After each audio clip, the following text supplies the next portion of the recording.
You're not a mind trapped in a body. You're a process caught in the act of explaining itself. If you missed part 1, it's linked above. Now we dive back into the loop that has baffled scientists, philosophers, and occultists for millennia. Consciousness watching itself. A snake eating its own tail. 3 new theories say consciousness is stranger than anyone imagined. That universes might evolve like living things. That your brain might simulate itself inside its own movie. That awareness might exist only on the knife edge between chaos and order. These aren't metaphors. They're real proposals from physicists and neuroscientists, trying to describe what the word mind actually means. Each theory points at the same impossible truth. That experience might not belong to you at all. It might be a phase in the universe's own learning curve. So forget the comfort of my thoughts and my reality. For the next few minutes, treat consciousness as what it really is. A phenomenon so vast that it has to pretend to be human, just to study itself. Every civilization has guessed what consciousness is. Every guess becomes its prison. For centuries we called the brain a machine, then a network. Now we call it a simulation. Each metaphor upgrades the model. But if the model is wrong, so is everything built on top of it. If consciousness is part of how universes reproduce, then we're not observers of reality. We're its reproductive organs. Every technology we make, every black hole we study, could be the universe attempting to spawn again. If consciousness is world modeling, then what we call reality is only the interface that evolution lets us see. We navigate icons, not truth. Mistake the interface for the territory, and the species stays blind inside its own projection. And if consciousness is a phase transition, then it exists only in balance. Too rigid, and the system freezes. Too chaotic, and it burns. Tilt the world too far either way, socially, psychologically, ecologically. And the collective mind could fall out of the conscious regime altogether. Getting the definition wrong isn't philosophy. It's survival. Because how you define consciousness decides how you build machines, how you treat other minds, and whether you think the universe itself is still becoming aware.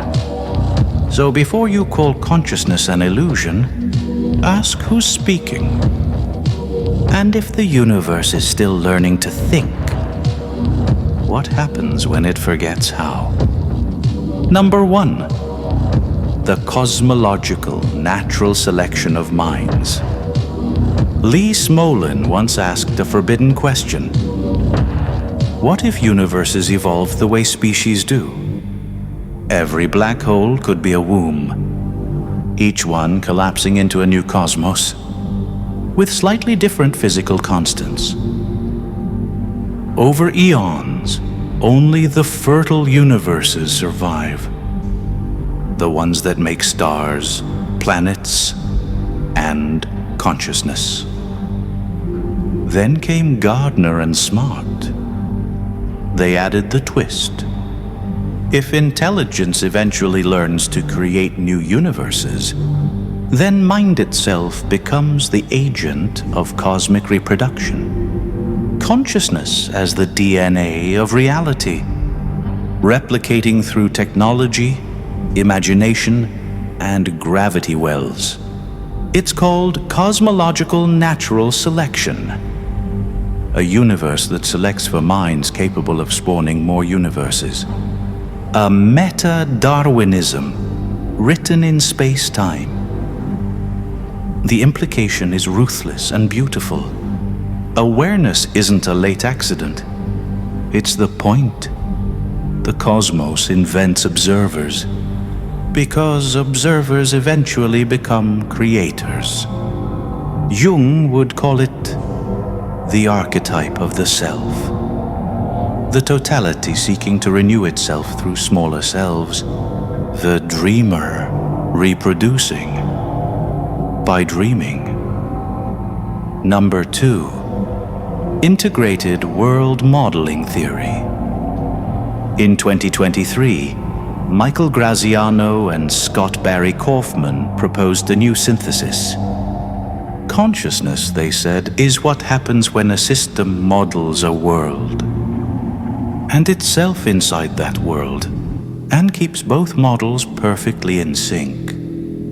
It's not just information integration, it's self-simulation, a dynamic duet between world and witness. The brain doesn't represent the environment, it constructs one.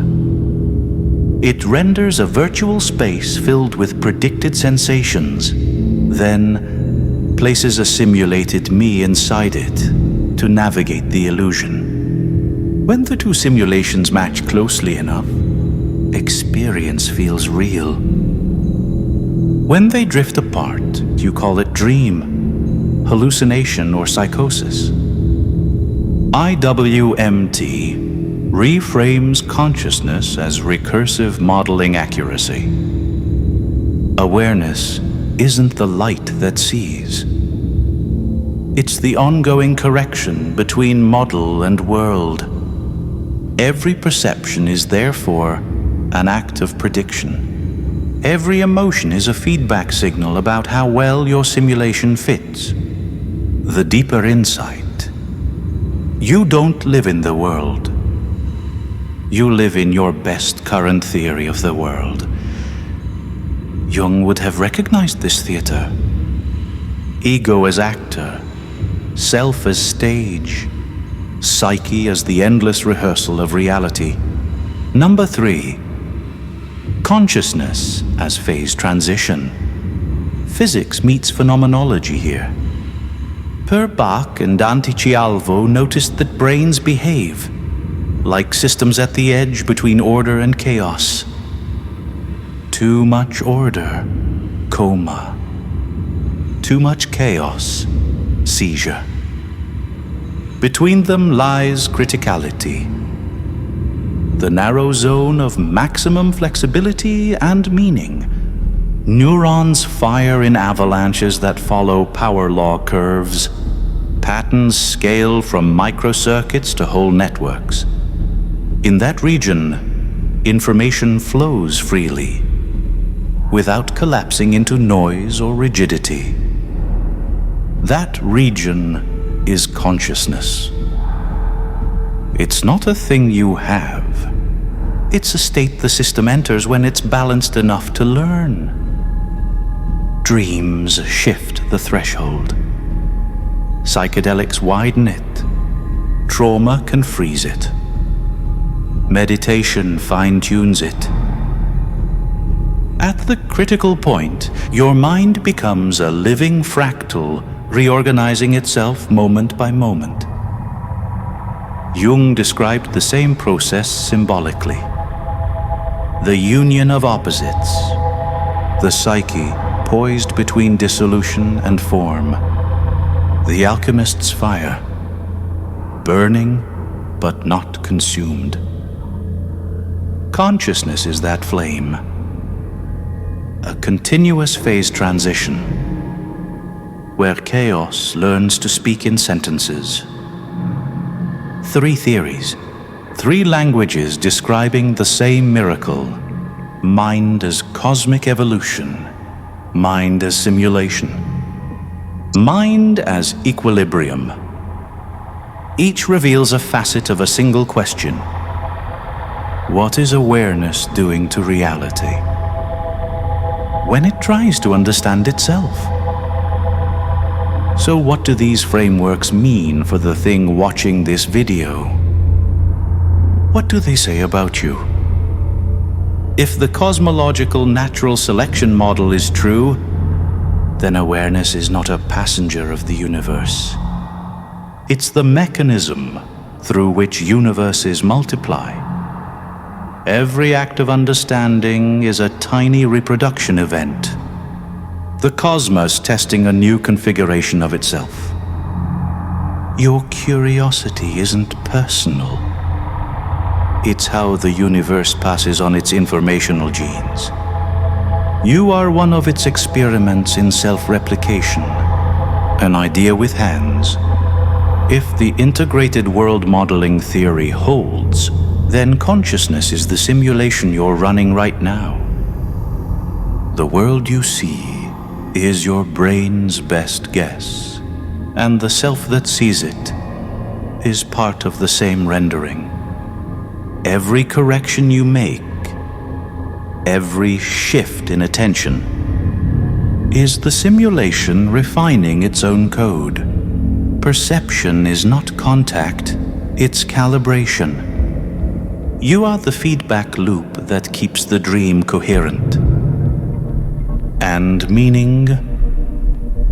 Meaning is simply the reduction of prediction error.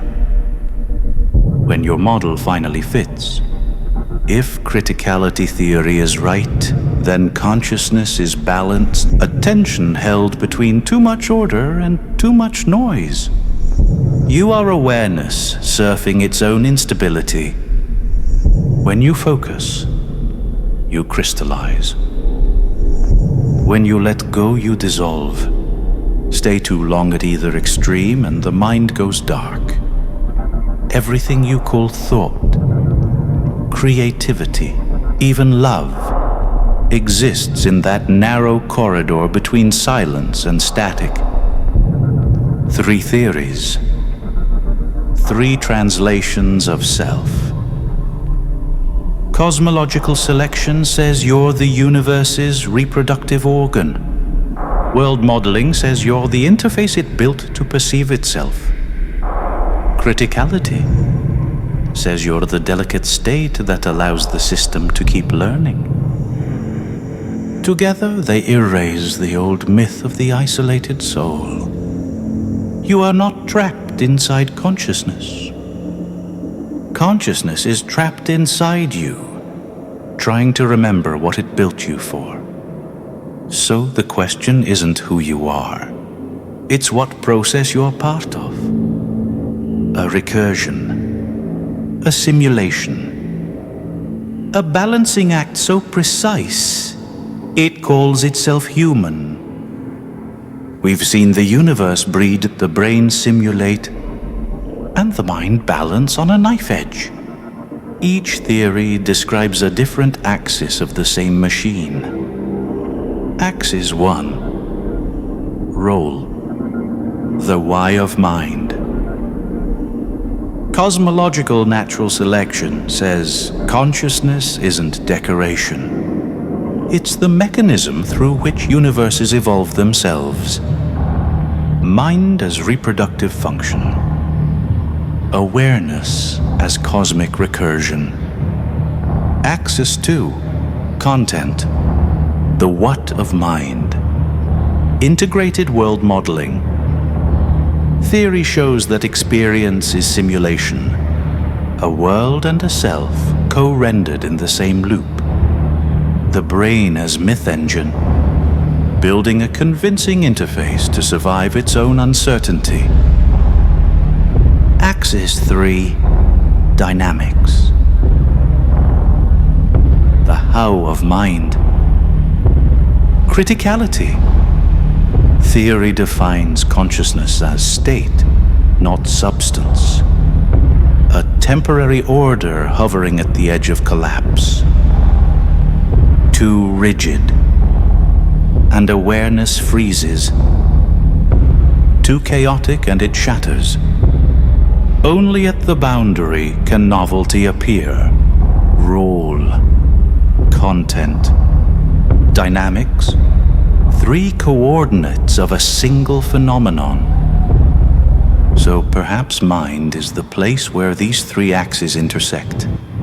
A world-making simulation running at the critical edge inside a cosmos that selects for creators of worlds. It's not religion, it's recursion.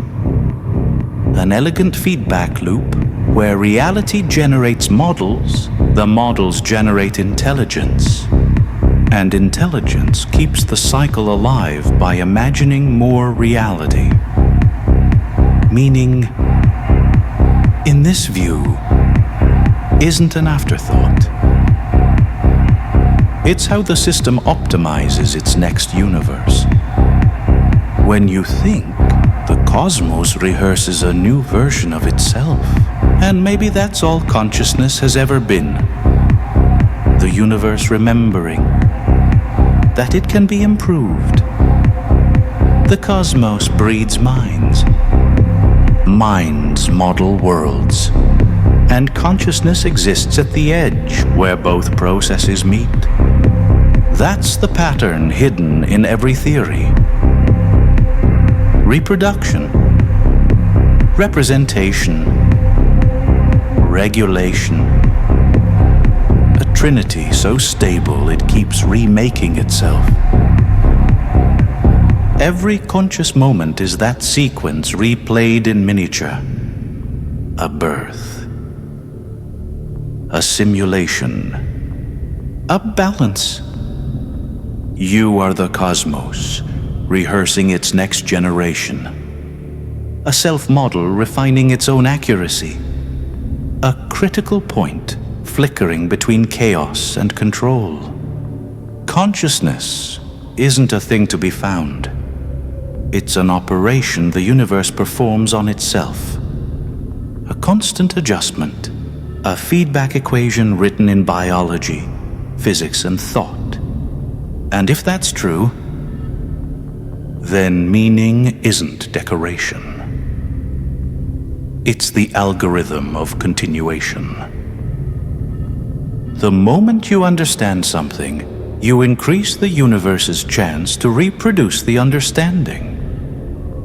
That's what awareness is for. To keep the pattern alive. To ensure the cosmos never forgets how to think. So remember the 3 keys. Creation, simulation, equilibrium. Every conscious act is all 3 at once.